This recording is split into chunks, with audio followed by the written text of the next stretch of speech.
Hashtag cheese knife. Hashtag water. Hashtag laptop. Hashtag. Hamster call unite. All praise Marvel United. I'm Devin, your friendly neighborhood board gamer. This is Devin Talks Tabletop, the YouTube channel where the games are made up, what I say doesn't matter. And I have got on my computer here a list. So at Origins, or after Origins, West Todd, part of the Quackalope team, and we filmed a video where I went over my Origins haul, and he berated me for getting new games at a time in which I was trying to not buy any new games for a year.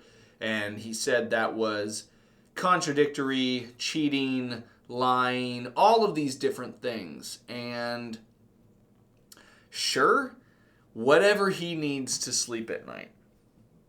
At that time, though, he challenged me to play through all of the games that are unplayed in my collection. Any game that comes in, I have 3 months to play. Any game I already had in my collection previous to this challenge, I had 6 months to play. And I, for some stupid reason, agreed to it. And now I'm at the point where we also filmed another video when I was up in July where we were focusing on, okay, what games were there? Let's read over the list and see what you have to play. And we also established the deadlines. I don't know if that video still exists, and I'll just do this one in replacement of it because it makes more sense and because I need it to be more timely. And if it's live and it's something that you guys are focused on, then that means there's an imperative for me to play these games, an extra reason to. So I'm going to go over, and I have organized them in some level of priority. And I'll explain the vagueness of that as I go. But the first thing I was going to look at is the games that I have 3 months to play. And the starting point for this was July 1st, which means the end point for this is if I don't have these games played by October 1st, I have to get rid of them, or if they're expansions, I have to get rid of the expansions. And by get rid of, it's a giveaway to you guys. And so for October 1st, I need to have the Burn Cycle expansions played. So I have Burn Cycle, I've played it 5 or 6 times, and I did get the expansions for the new corporation and then some of the new bots. So as long as I play Burn Cycle one more time and I play with the new expansion and go against the new corporation with at least one of the new bots, I'll have played with the content from those expansions. So that was at the top of the list because I've been really enjoying Burn Cycle and because I just got those expansions. Number 2 on the list is Escape the Dark Sector. I just recently filmed and scheduled a unboxing of the collector's edition of Escape the Dark Sector, which has the nice big box and it's where you slot all the cards. And there are different expansion boxes that go along with that, so as long as I play through those expansions, I'm safe. And then I also added Automaton of Shale on there, so that's the pop-up book that I just recently did a unboxing or unveiling discussion point on. And so as long as I play Too Many Bones and incorporate the story of Automaton of Shale into it, then I should be good on that. So those are the first 3 on the 3 months. And I put those there as a... those are 3 of the games I'm the most excited about, some of the stuff that's come in just recently. Number 4 is Mission Catastrophe. And I have an asterisk besides that because I've actually played this game, so I don't have to play it. I won't lose it if I don't play it, but I put it on there because it's a new title that I got, even though I've previously played it. And I would like to play it again, so I just put it on there to kind of encourage me to get it played because I would like to play it again. And then I have Anno 1800. Anno 1800 is a game that I was not expecting to get. I worked the booth for Lucky Duck at Origins, and part of the third-party group that I was organized under is that they give demo games to the people that work for them. And I didn't know that that was a thing, wasn't expecting that, and so when they sent around a list of games to divvy up amongst people, Anno 1800 was one I picked because I knew that Alex and a couple people around him in Cleveland really like Anno 1800. It's a kind of tile lane game, maybe Euro-ish in the same vein as Brass Birmingham, but plays out completely differently. So I have that game, and I'm interested in playing it. It would be easier to play it up in Cleveland with people that already know it, but I could also learn it. So Anno 1800's on there. Number 6 is The Quick and the Undead. There were a couple games that I picked up from Inside Up Games, who were working the booth next to us at Origins, and so I got a copy that had been played at the table there. And The Quick and the Undead just looked like an interesting game for me, so I was curious about it. And then number 7 is Viticulture, which is kind of in two weird categories. I just recently did an unboxing of Viticulture, and Viticulture is on there because I have played it, so I don't have to play it for this, but I need to play it for the sake of coverage because I got a review copy of it, and so I do need to play it to cover it, even though I already have it. So I wouldn't lose it if I don't play it in this time span, but I do need to play it for the sake of coverage, so I added it on there. And then number 8 is Quest. That's another game like Anno 1800 that I was not expecting to get, and it was just, it was one of the ones that the Envoy group I got when I picked them. So it was, I have played the Resistance. I used to own the Resistance. I like social deduction, bluffing-ish games, and it was, indie boards and cards, indie cards and boards. I can't remember what the order is, but anyways, I wanted to get it played. I thought it looked interesting. The art was, visually compelling. So Quest is on there. And then the last one is Regency, which is a historical game that I reached out to the designer of to get a sense to see if I could try it out for review. So I have that with me, and I'll plan on taking that probably on vacation with me. So those are the 9 games that I need to play in 3 months by October 1st.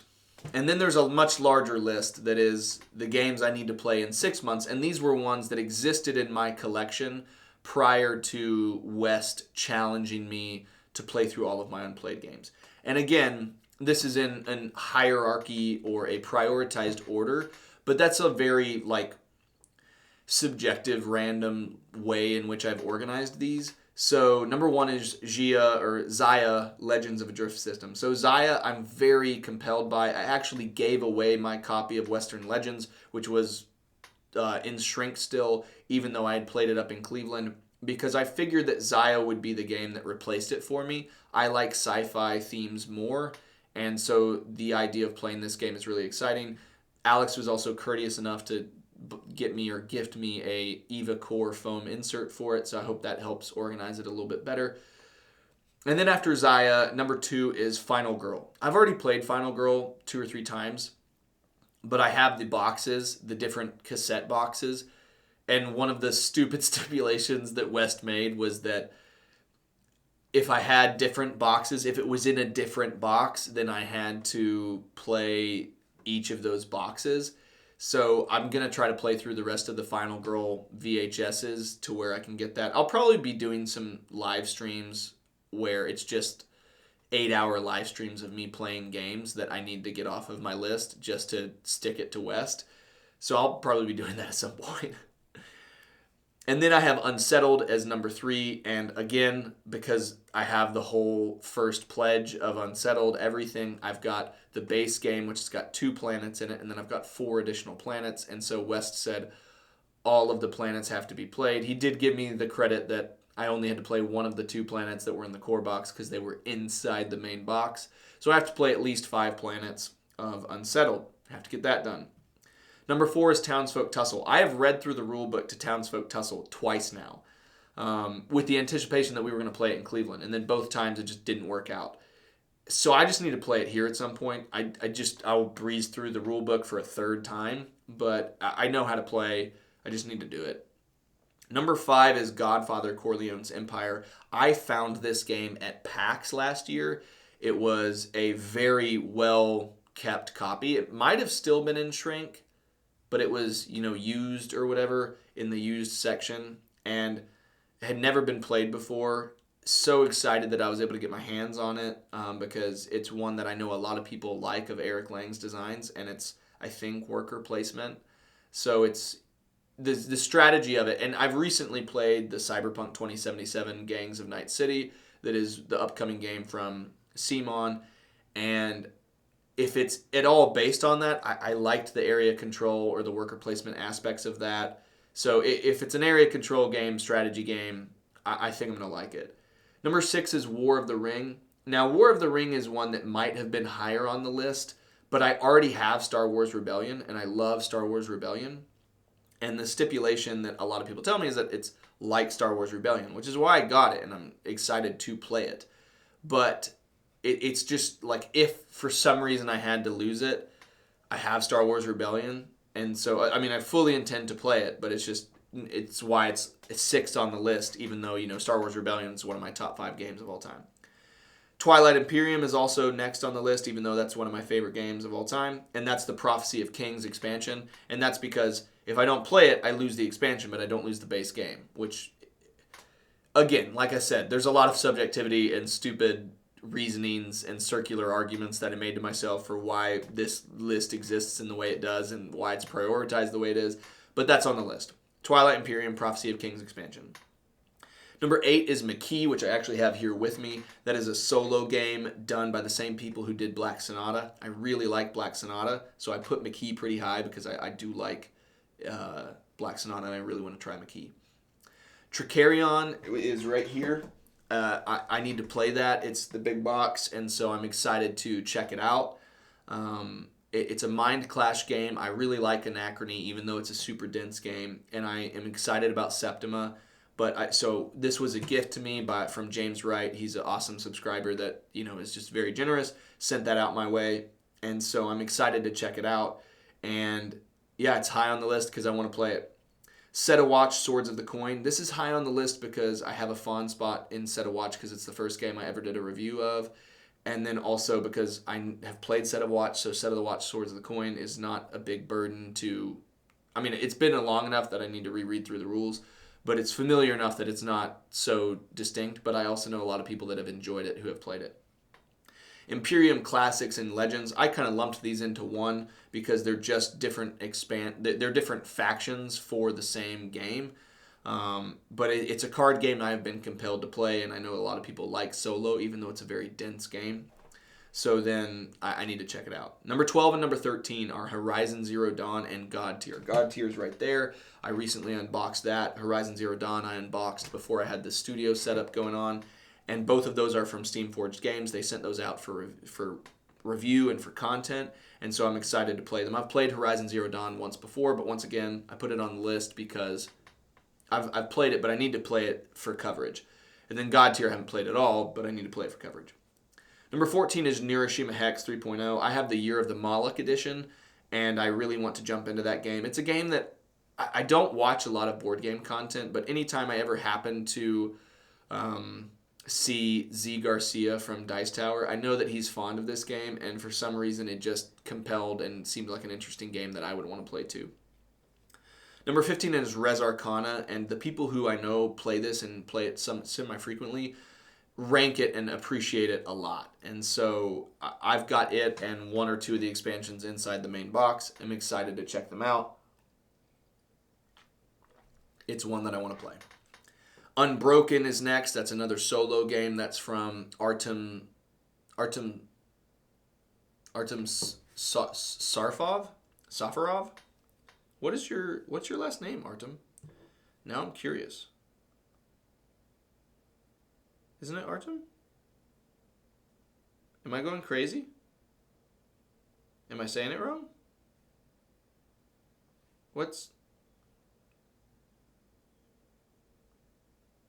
One sec, guys.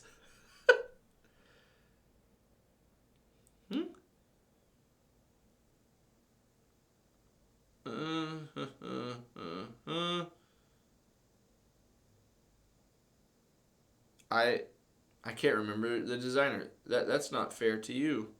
Oh wait, I think he's in my messages because I've messaged him before. Yeah, Artem Safarov. For some reason it wasn't popping up.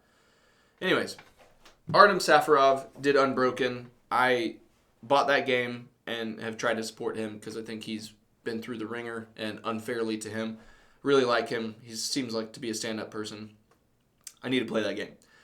Number 17, The Crew, Mission Deep Sea, which is, I've already played The Crew, so it shouldn't be that hard to play Mission Deep Sea, and I really enjoy The Crew, so I feel like I would really enjoy that one.